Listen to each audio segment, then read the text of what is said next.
Do you remember the first time we met? I followed the song of the far-off star We found you at the IKEA in Warsaw, and waited away and you were suddenly so special to us. As soon as we saw you, you felt like home.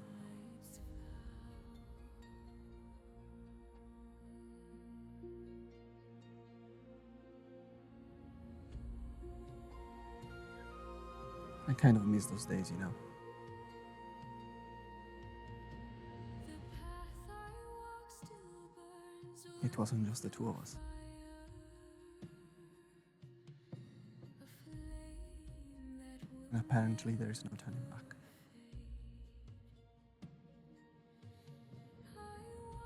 Not again.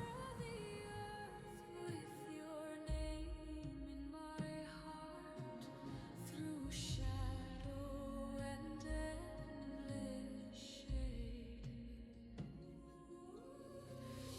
Moje serce zagubилось у тіні, моє кохання, ой, де ти був, крізь твоє світло, мов місяць на воді, я йду один та тягнусь до твого світла. Martino goes beyond.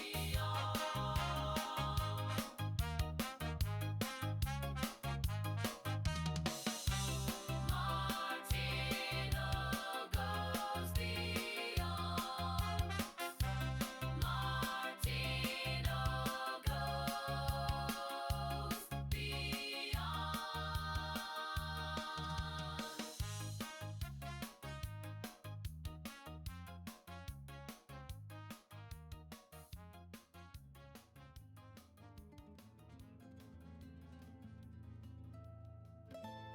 This land was born from fire. The sea once washed the dying song of a siren onto its shores. Parthenope gave her body to the waves and her name to a city. The Greeks from Cuma founded Parthenope, then refounded as Naples, then Romans, who built temples and tourist resorts on its steaming grounds. And long after the emperors fell, kingdoms rose again, glorious, fractured, brilliant.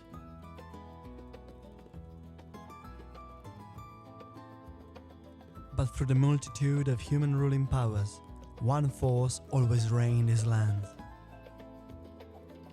the earth itself. Beside this base stands Vesuvius, a legendary volcano. And not far away beneath these hills, in a caldera of around 14 kilometers, sleeps a supervolcano, Campi Flegrei.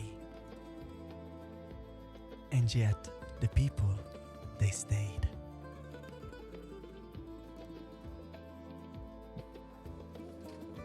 Not just to endure, but to thrive.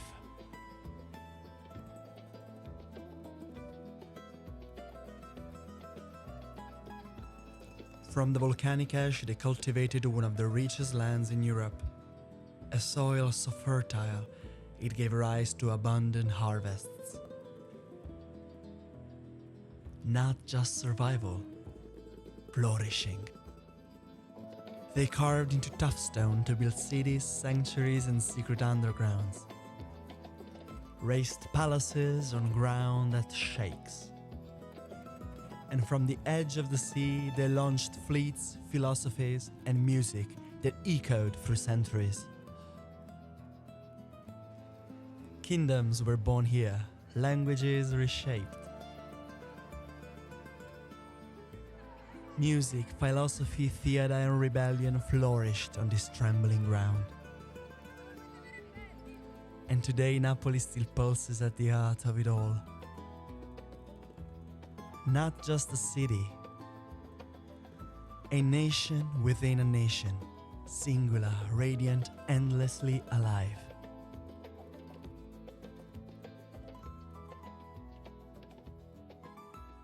This isn't just a place to visit, it's a place to witness.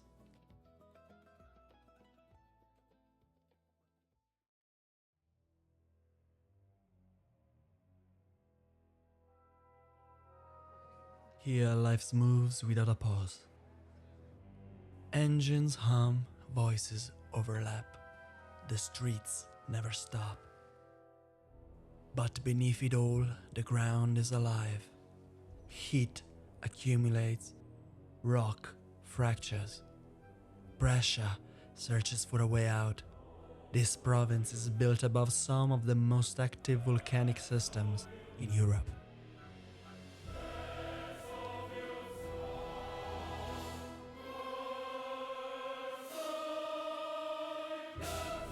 Vesuvius hasn't erupted since 1944. The conduit collapsed, the crater closed, and for decades it has been dormant. But beneath this calm, the system remains alive. Beneath the crater, magma waits in a vast chamber. Gases sift through cracks in the rock. Subtle tremors ripple through the slopes. The mountain breathes slowly, steadily.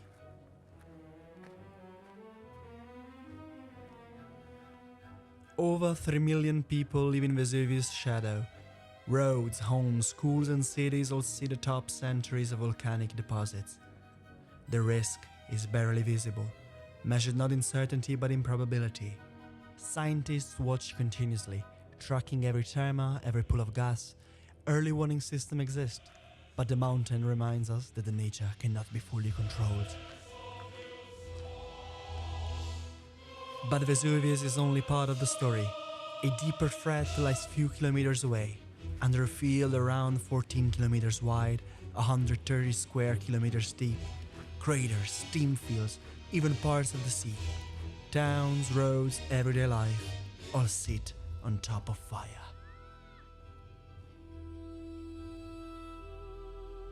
Campi Flegrei, the burning fields.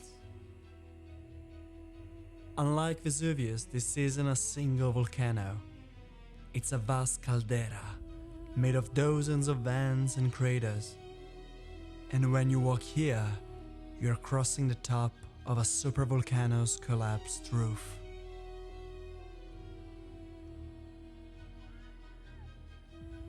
Access to Solfatara has been restricted for years. The ground here isn't just hot, it's unstable. These aren't safe craters.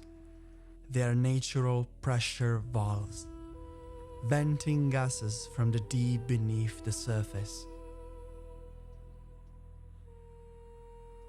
This is sulfur dioxide, hot, toxic, and constantly escaping. These gases rise from magma a few kilometers below, moving slowly as the caldera breathes.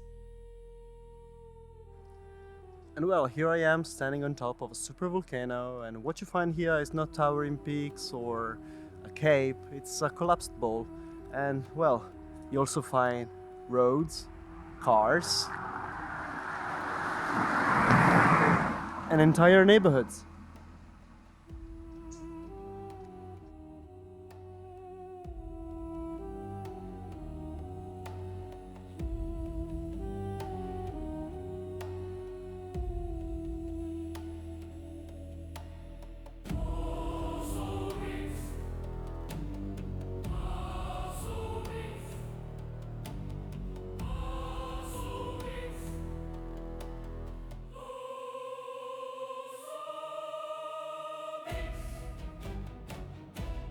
This land doesn't just erupt. It rises and falls. It breathes.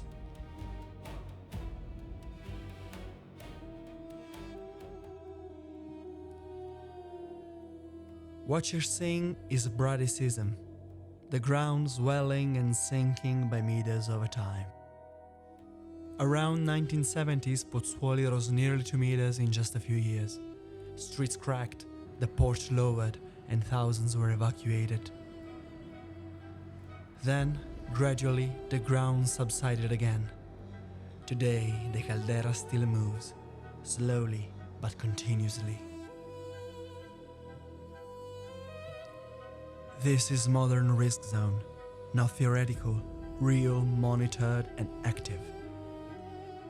Magma lies shallow beneath the surface, and the caldera shows ongoing signs of unrest. That mountain is Monte Nuovo. In 1538 there was nothing there. Then, in just 2 days, the ground opened and a mountain appeared almost overnight. The eruption lasted about a week. Ash darkened the sky, and nearby villages and farmland were buried. Then, just like that, it stopped. No lava flowed, only explosive ash and earth upheaval. That's how unpredictable this field is. And this is Lago d'Averno.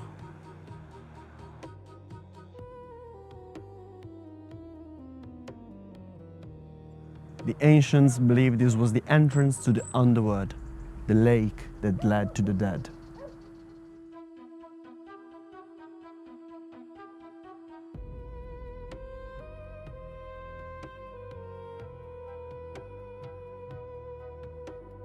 Geologically, this is a crater lake, formed just like the others through explosions and collapse.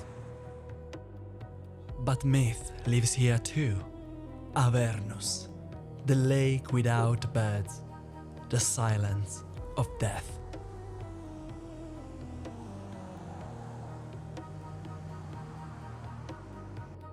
Fire made this place, then myth gave it meaning, and still today it feels otherworldly.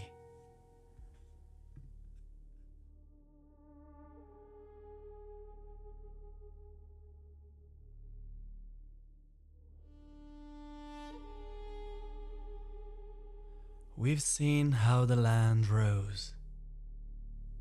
Now we see what it took.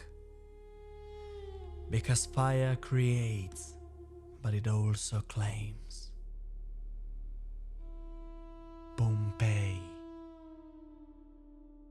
The name itself is a monument now. But this was a living place, frozen not by time, but by fury. What you see here isn't reconstruction. These walls, this road, these homes, they're original. Buried in ash for centuries, then uncovered with the marks of daily life still on them.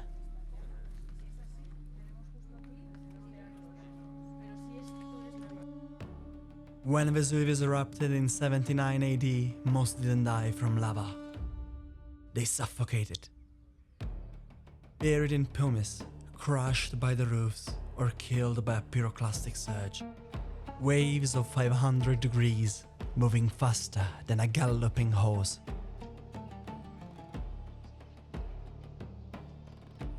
And yet, look closer. Bathhouses still echo with a splash of water. Bakeries hold a silent imprint of bread long gone. Villas frozen mid-meal, walls inscribed with words of love, commerce and daily life. Here life had ended suddenly. Ordinary moments sealed in ash. The city's heartbeat stopped in time. And today we walk among it, feeling the people who lived, laughed and dreamed, all silenced in a single eruption.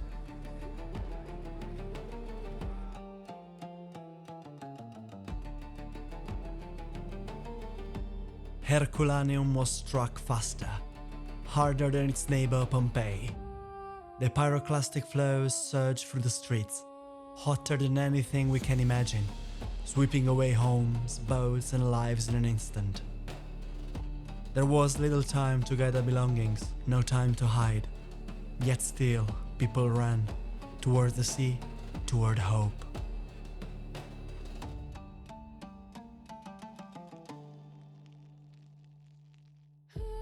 Along the shoreline, over 300 souls were trapped in what we now call the boathouse chambers. They huddled together, seeking safety, only to be overcome by the relentless heat and gas. Today their shapes remain, bodies pressed into stone, the faint outlines of life abruptly stopped. Children, elders, families, all ordinary lives interrupted in a single terrifying moment. Walking here, you feel the weight of those final breaths, the silent echoes of panic and courage. These weren't just numbers, they were people, real people, waiting for a chance that never came. And then there is Baia, another Roman city that almost completely sunk into the sea because of volcanic activity. What's very interesting here is that even today you can still dive into the bay and look for mosaics, statues. Sadly, that's something I will not be doing because I don't like swimming in cold water. It's quite cool, it's late November. But well, apart from that, you can still witness every time of the year the upper part of Baia where you can see the thermal baths and some temples, and that's where we are heading to right now. So let's go.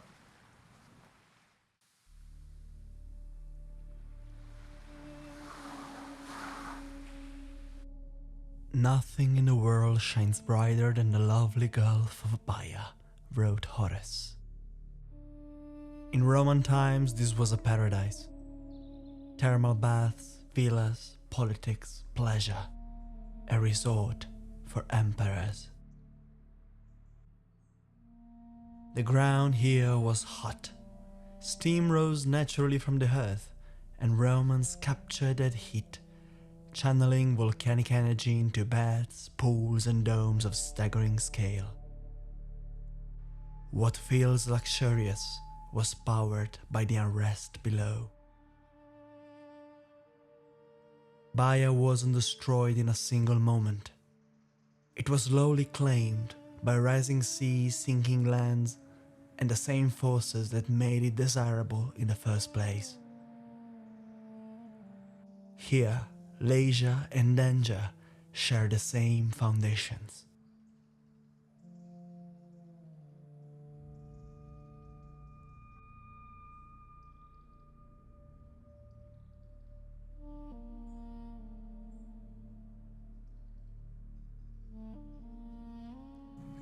This one is the ancient temple of Hermes, and I don't know if you can hear some of it, but this place gives some echo to my voice. And well, it is also full of water because of dry season, which is affecting this area.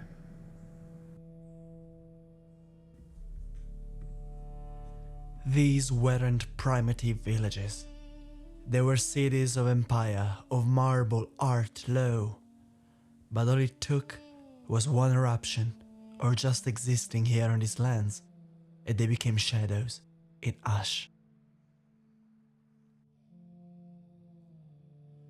After destruction came distance. And to understand Napoli's soul, you have to leave it, if only for a moment, because sometimes it's the island that reflects the mainland best.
This is Ischia.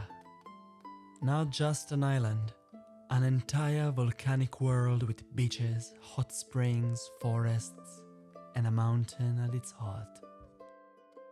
Think of it as Napoli's fiery little cousin with a better skincare routine. At the top is Monte Pomeo, a horsed volcano. Its peak was lifted by tectonic thrust. Unlike Vesuvius, it didn't explode outwards. It rose in silence.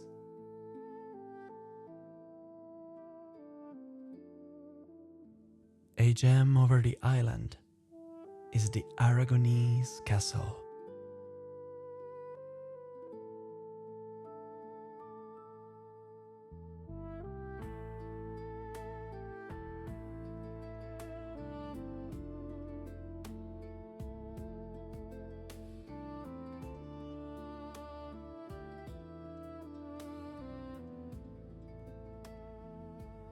Built on a rock of basalt and myth, this was once a refuge, a prison, a convent.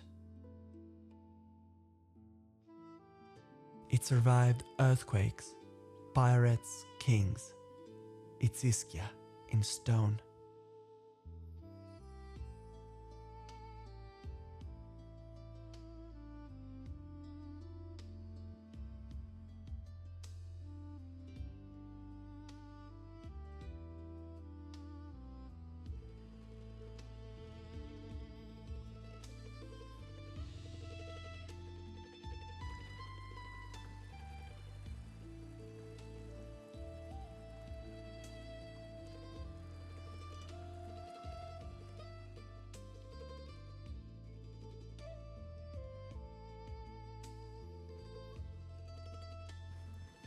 Walking up to the Chiesa del Soccorso in Forio d'Ischia feels intentional. This church was built facing the horizon, not the town. A reminder that life on Ischia has always depended on forces you can't control.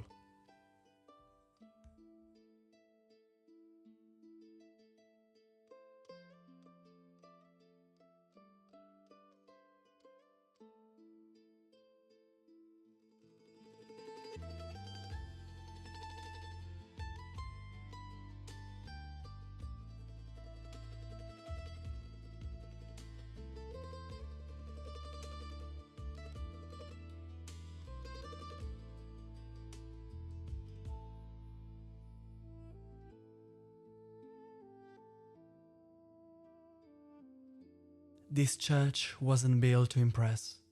It was built to protect, by fishermen for fishermen, facing the sea they depended on and feared.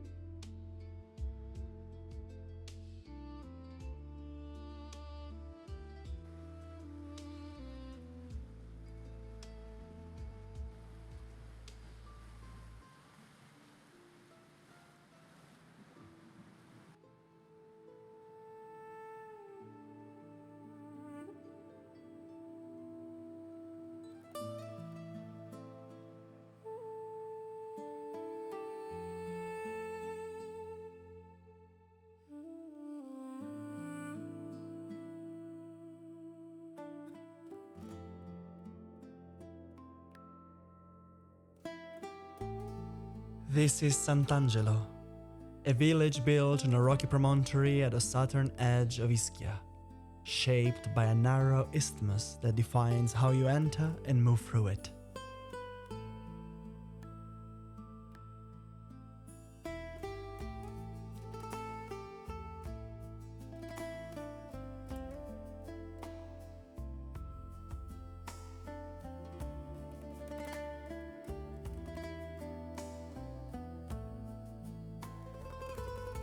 Life here moves slowly, guided by the land and the water, with every corner revealing a quiet dialogue between village and sea.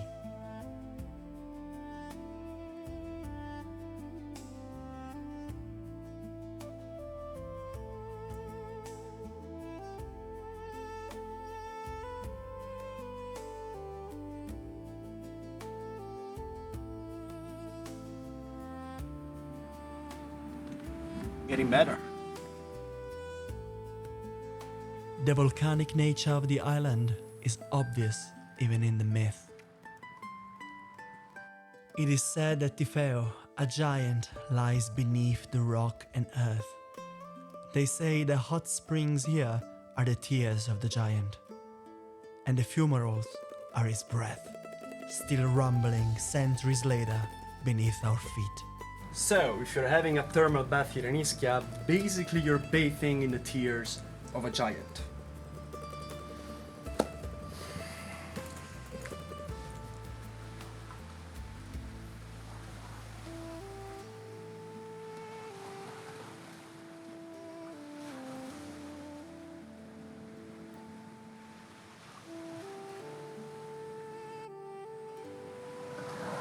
So here I am next to the beach of the Fumarole, where you can actually see the smoke coming out from the sand, and where that same sand is so hot that you can cook inside of it.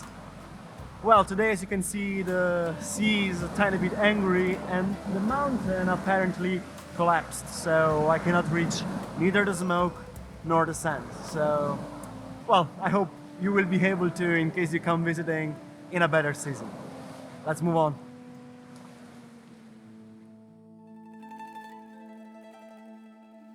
Leaving the fumaroles behind, the island unfolds beneath us. In L'Aquameno, a strange rock rises alone, the so-called mushroom, or the foreskin of Tifeo, a reminder that the giant beneath still shapes the land. Here, the island's signature stone appears, green tough, soft enough to carve, yet resilient, and it forms terraces, walls, and houses across Ischia.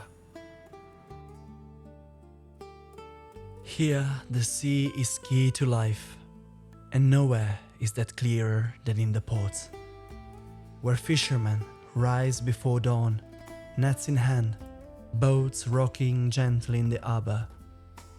Their walk is ancient, elemental, reading the water, following the tides, carrying a knowledge older than any stone. Here, the island lives in the hands of people like Domenico, in the nets they cast, in the patience and skill that keep a tradition alive.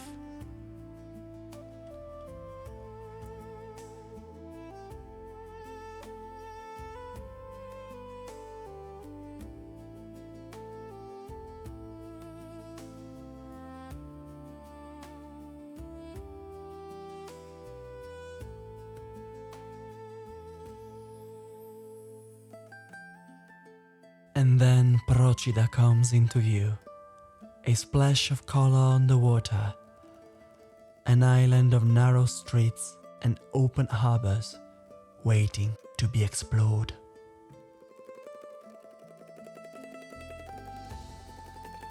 Corricella unfolds like a living mosaic, pastel houses climbing the cliffs, their colors softened by sun and the sea. Boats bob gently in narrow channels, while the smell of salt and fish hangs in the air.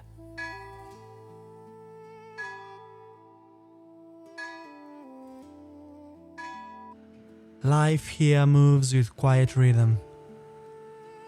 Nets drying in the sun, voices carrying across the water.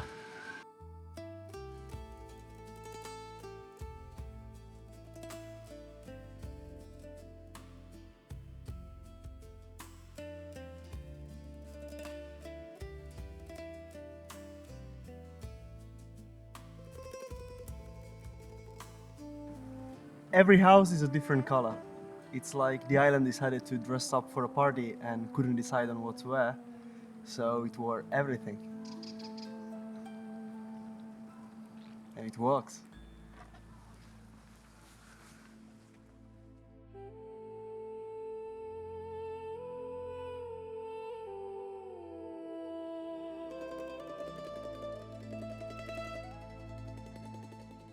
Above Corricella, Procida rises into its oldest district, Terra Murata. Stone streets climb towards the castle, perched at the island's highest point, a sentinel over the sea. Here, the walls and towers tell centuries of history, of fortification, convents, and generations who built life from rock and sweat. From this height, the islands unfold in color and light, every roof and alley part of a story written over time.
On the southern part of the island lies Chiaiolilla, a small port and beach where fishermen still walk and boats drift gently in the water.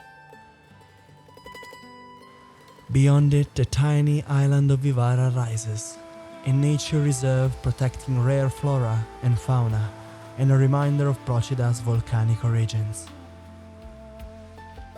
Further out, the Faralloni di Procida punctuate the sea, rugged, dramatic rocks sculpted by wind and tide, adding striking beauty to the island's coastline.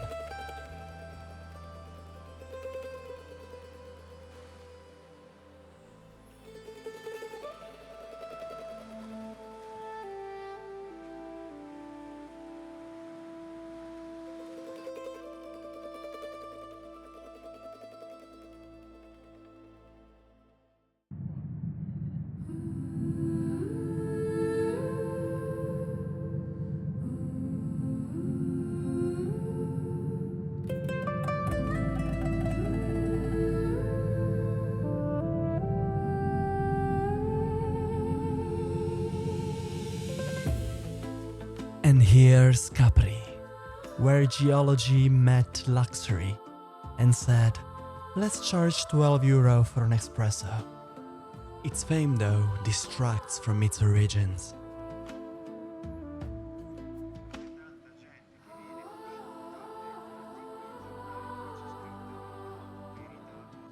Capri is known for its effortless, sun-kissed fashion, linen dresses, vibrant colors, and chic sandals. But this island is much more. From breathtaking cliffs and crystal clear waters to charming villages and historic landmarks, Capri is a destination of natural beauty, culture, and timeless elegance.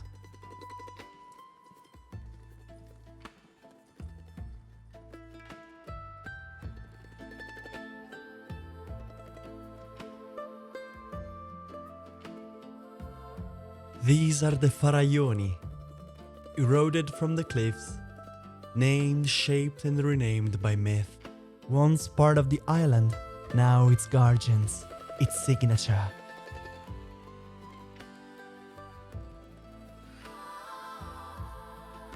Beautiful.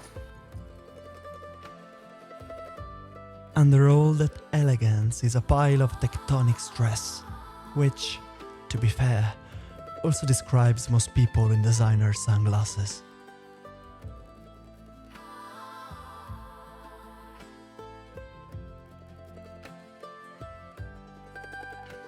Geology, glamour, and myth coexist here. This place refuses to be ordinary.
And at last, Gaiola, floating just meters from the shore. A private island, abandoned, silent, cursed by reputation. Earthquakes, misfortune, death. And yet, it's beautiful. Transparent waters, Roman ruins below, like something too perfect to last. I returned to the mainland not to escape the islands, but to begin again. Because not everything was lost to the fire. Some things endured, stones that carry time inside them, still standing in the sun.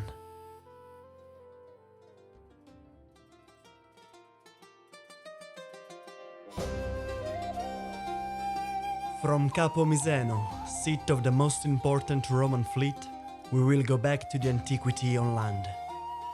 These places were built on land that breathes fire beneath the surface. Even through the devastation of Pompeii and the others, people did not leave these lands, but kept building over what was lost. These structures are not fragile remnants, they are monuments to survival. They prove that greatness can grow even where the earth is uncertain, where beauty and instability meet. This is Pozzuoli, the Roman Puteoli, a port city older than Ostia. And this was a market, a macellum, still standing through Braticism and all the sheikhs of the land. And then there is Rione Terra, the old citadel where the temple of Augustus used to stand, and now is the seat of the Cathedral of Pozzuoli. And Pozzuoli is also seat of the third largest amphitheater in the Roman world. So here I am in front of the amphitheater of Pozzuoli, and because of an earthquake which happened last night, I'm not able to visit it. And well, I'm shooting this video just in case I won't be able to do it at all, and I don't have much time, so well, from the outside it's looking pretty good anyway. This amphitheater stood through earthquakes, it withstood Braticism, and it's not intact because of luck, it's intact because of how it was built. You can still trace its structure, elliptical plan, through tired seating, travertine and volcanic concrete. The architects weren't just thinking of the crowd, they were thinking of the ground. And this is Cuma, a Greek colony founded 800 years before Christ, before Rome, and later on the same colonists would have founded Partenope, Napoli. A secret site long before Christianity. And deep inside this hill, they carved a passage to prophecy.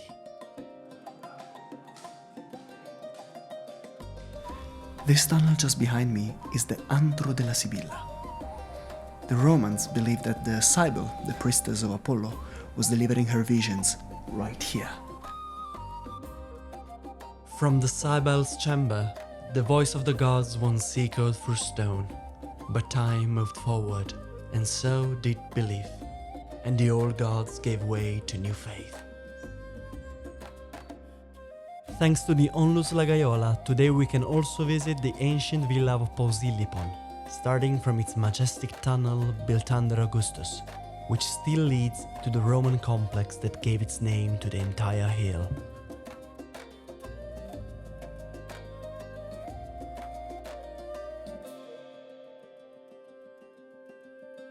And at last, the Aragonese castle of Baia, overlooking the Phlegrean coast and hosting the archaeological museum of the Phlegrean Fields. Together with the National Archaeological Museum of Naples, it preserves and displays the key finds that allow us to reconstruct the rich, ancient history of the area. Nevertheless, the land never stopped trembling, but people stopped running. And for 1,000 years, what rose here wasn't ruin, but glory. Kingdoms came and went, but Naples endured.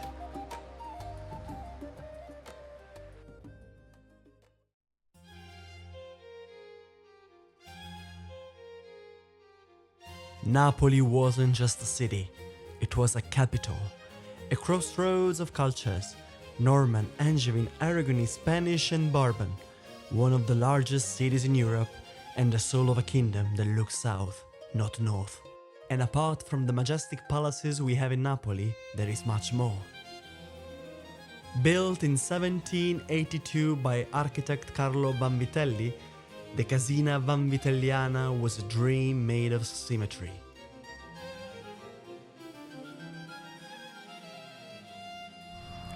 And do you remember San Leucio being the hub of industry, Carditello being the hub of agriculture? Well, this one was the hub for fishing. Suspended between water and the sky, it's where Bourbon power flirted with fantasy.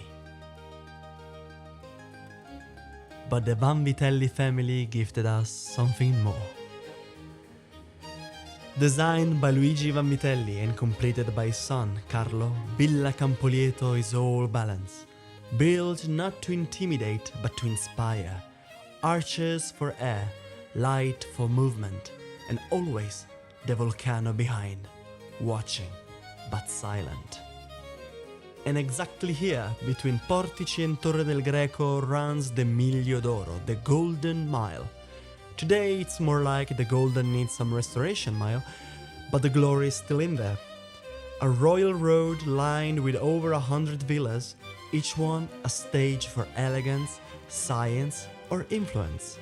Here the kingdom was not hidden behind walls, it was displayed. And before the Reggia di Caserta there was Portici. Built by Charles of Bourbon in 1738, the Reggia di Portici was the first step in reshaping southern Italy through architecture. It wasn't just a residence, it was a statement. Naples had a dynasty with a vision. It was here, under this roof, that Charles funded the first excavation of Herculaneum, a palace built beside volcanic ash and used to rediscover the world buried beneath it. Early archaeology, part science, part scavenger hunt, mostly shopping. Today the palace hosts the University of Naples Faculty of Agriculture, and the Botanical Garden of Portici remains an 18th century royal garden with rare plants and historic greenhouses.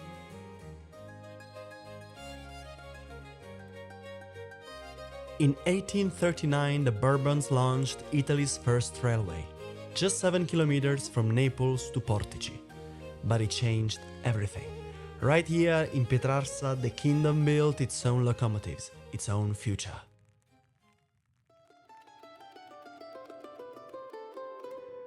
This land never stopped breathing, and it never stopped living. Every morning the boats leave the port, every evening they return. And in between, markets open, trails fill, and voices rise.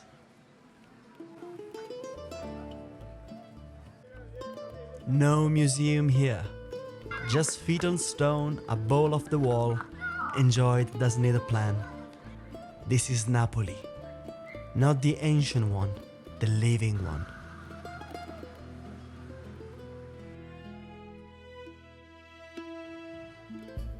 Everywhere there is life. And not despite the volcano, but with it. Here, danger doesn't cancel joy, it sharpens it. And the people? They don't ignore the edge, they dance on it.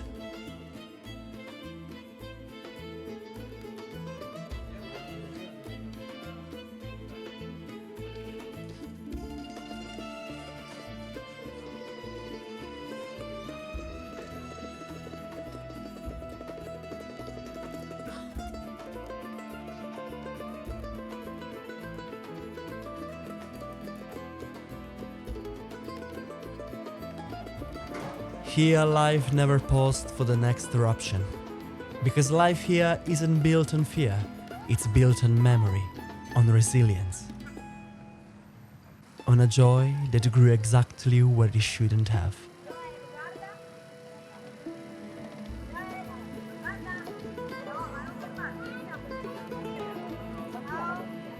And then there is food, which in Napoli is life and identity. It connects families, fills the streets, and carries centuries of history in simple, powerful flavors. From pizza to everyday meals, food here is a shared language, an expression of pride, resilience, and the soul of the city. A lovely sfogliatella.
In Naples, religion is lived with passion and superstition.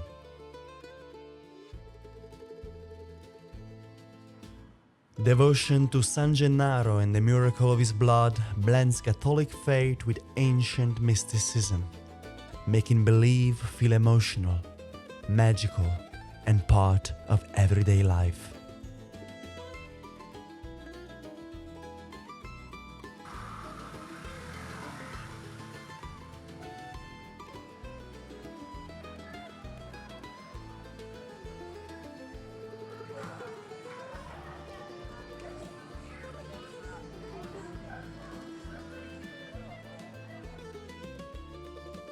And we arrive at last in Castellammare di Stabia, a city shaped by the sea and industry, home to historic shipyards, Roman villas buried by Vesuvius, and a modern marina beneath Monte Faito.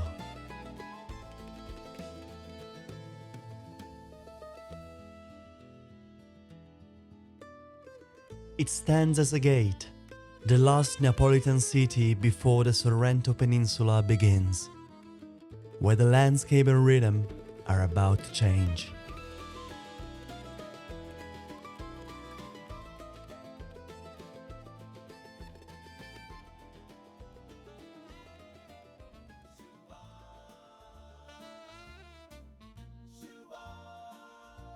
And so it ends our documentary on the Napoli province, which I hope you enjoyed. And well, if you did, just know that it's not over yet, because in the next episode we will cover another part of this province, which is the Sorrento Peninsula, which I will tie together with a part of the Salerno province, which is the Amalfi Coast. Oh, and if you enjoyed our video, don't forget to subscribe, like, comment, do everything you gotta do about it, okay? Well, so it's time to move on Don't forget to tag along and see you next time on Martino Goes Beyond. Martino.